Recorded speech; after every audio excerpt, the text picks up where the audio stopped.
So today, new fuel pump to replace relatively new fuel pump. W202 C180 road to rusts one. So obviously this is the main reason, no faulty, it's not to go, because this one don't work, that one's that's dead. This is the new one. Also the other reason that this car suffers these problems is the fuel gauge no working. So in a W202 you've got two fuel sender units, one side the tank, one the other.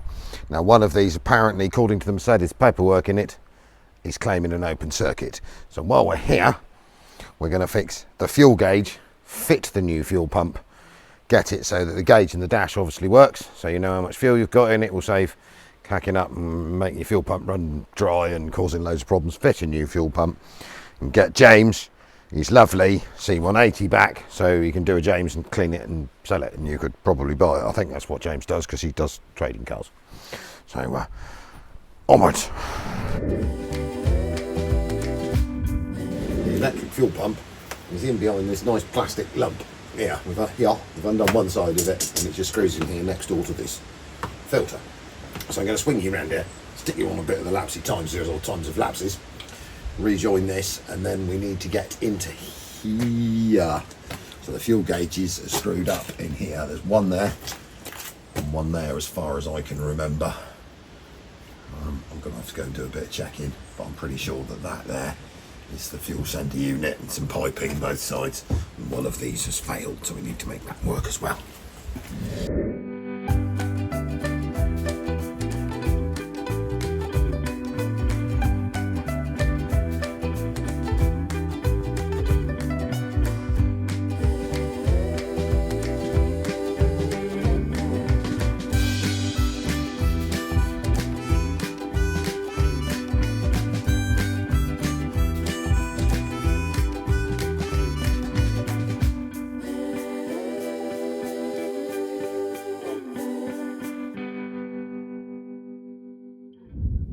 Right, so fuel pump back in, plastic cover on, nice, done.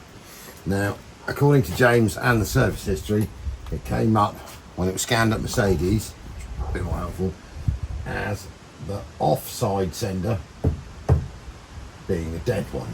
So we're going to need to basically drain the tank, get the fuel out.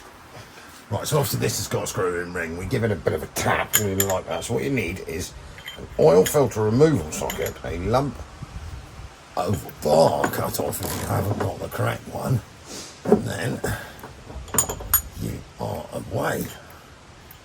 It's a bit hit and miss maybe, but it's undoing it without, there we go, without absolutely loving it. It is aluminium. Oh, and there comes the fuel. Right, so let's see if we can drain this thing reasonably sensibly.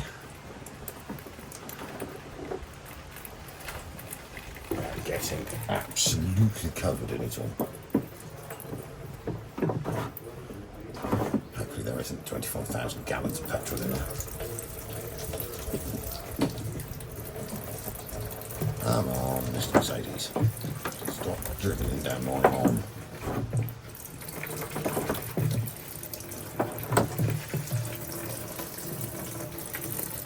That's working beautifully.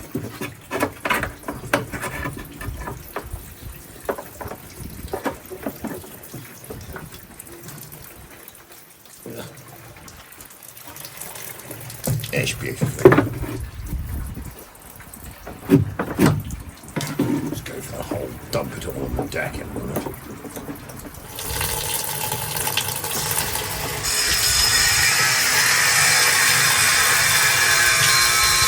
Don't dribble over there. Nice and safe car. Right. Yay.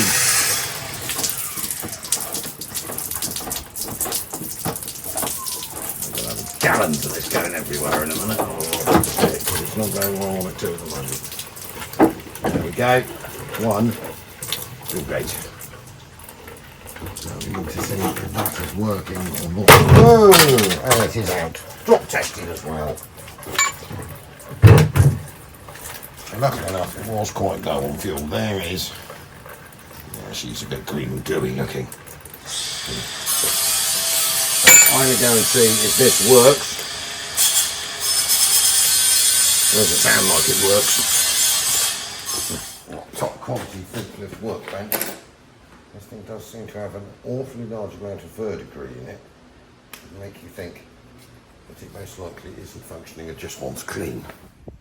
Right, so we're doing this in close-up. Now what had actually happened to this, these obviously run on a little track here, you can see there. So you've got two contacts pressed against it, and the further up and down the track they get, obviously the continuity change is delivering more. Basically it's an earth, so more current through, fuel gauge rises. So sadly the ethanol petrol had got to this one and eaten it, which took all the spring, and this had seized up. So what I have done, using some tiny springs, this was too big, stripped this contact, cleaned it, and I've actually inserted a spring, you'll just be able to see it in there, look, which is contained in the plastic behind onto the teeth, and then this is now functioning. We're going to have to clean this float, because you'll see ethanol bloody stuff, look.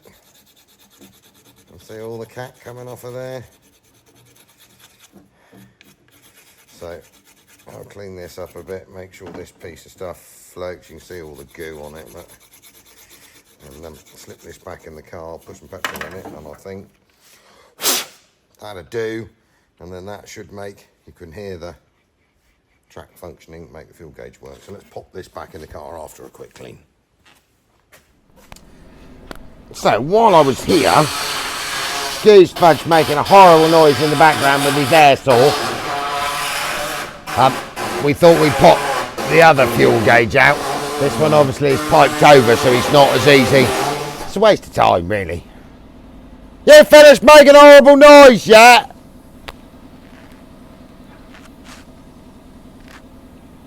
So have you finished making a horrible noise?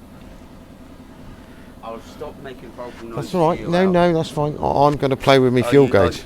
Oh, that's a bit furry. Yeah, she's yeah. That one was quite green and had fallen apart completely. Yeah. I reckon that's got to be ethanol fuel, isn't it? I reckon so. Yeah. That's all it is. Because I mean, how can that have survived in a fuel tank for donkey's years until it's parked up for years? It's ethanol, isn't it? Yeah. So I'm going to clean this one because this one don't come out quite as easily. This one over here, which is now here, see she's functioning beautifully. Yeah. Yeah. Whereas I say this one is Broken. rubbish, junk, gash, snot, all of those things. So I'm now going to go and clean this one up, people, then we'll put it back in again, and hopefully the fuel gauge will correctly work, and then we're away. So both fuel gauges with a severe degree of green googe. So that'll be ethanol fuel for you. Deep joy. As mechanics, we've got loads more of this to come.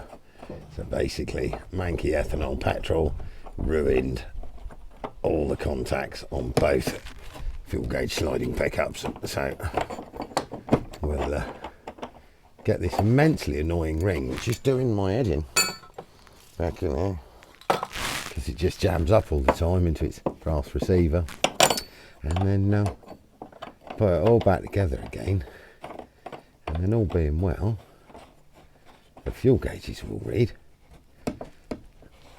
Get it in there. Come on, in you go. It's only a bit of metal, just screw in. That's it, go in nicely, don't go in cross-threaded. In you go, you came out nice and easily. Yes, that's the one, isn't it? Look at that. It's always best to talk to things, you know. And keep your language nice.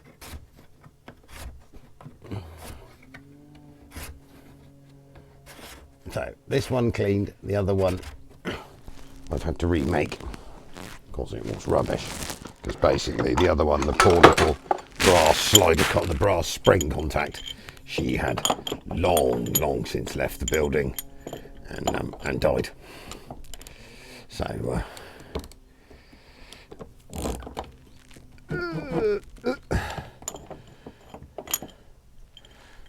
so I've made that fuel gauge work.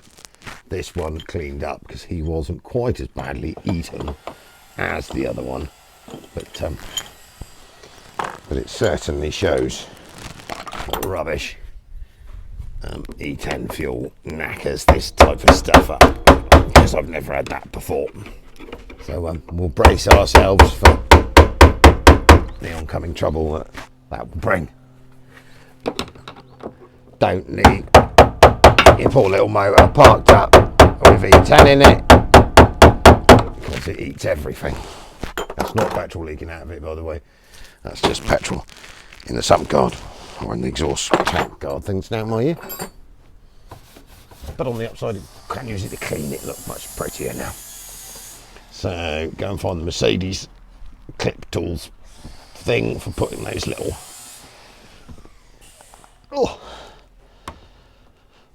one lockable Jubilee clip things in, and then we'll put this one back in.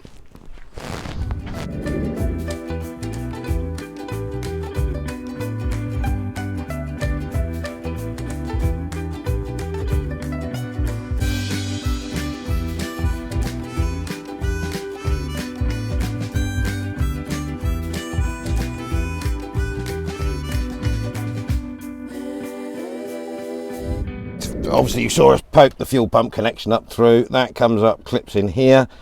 It's underneath this plastic covered in by 3 sort of drop lug things, so it needs to slide in there like that. And then you have to line these plastic things up. 1, 2, 3. That's that in there. And then we get a boot carpet.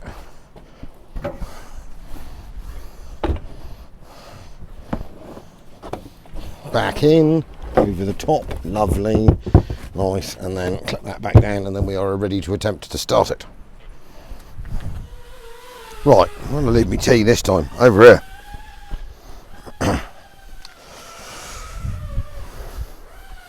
So I put what remained of the petrol that came out of it back in it, which wasn't a lot. Let's go forwards a bit more. That's it, we can get the door open now. So hopefully, when we turn the key, I can hear an electric fuel pump. That's prime at a few times. Yeah, she's coming up. We have fuel. Fuel gauge is right off the bottom, which is fine. We'll need to put some more petrol in to get it up.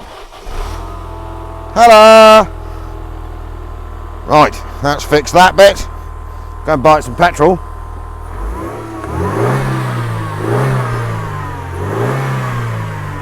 Let it run, charge its battery up. It'll probably run out of petrol.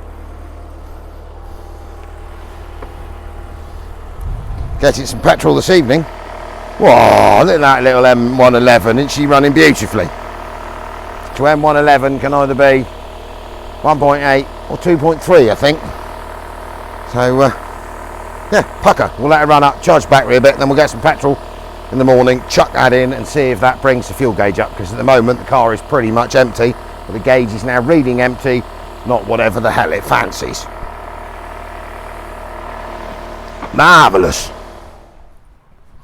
Well, we are, I think what could be described as fixed. So, with sort of around 25-30 litres of fuel, we have half a tank, which is registering nicely. It runs and drives perfectly. Apart from we seem to have an annoying ABS light on, so I'm just going to quickly whip through that. That will do. So, oh, it is a W202 DAS. There we go. So I'm not going to bore you to death by telling you which ABS sensor is gash. I will leave it here. Thank you very much. 60 diesels.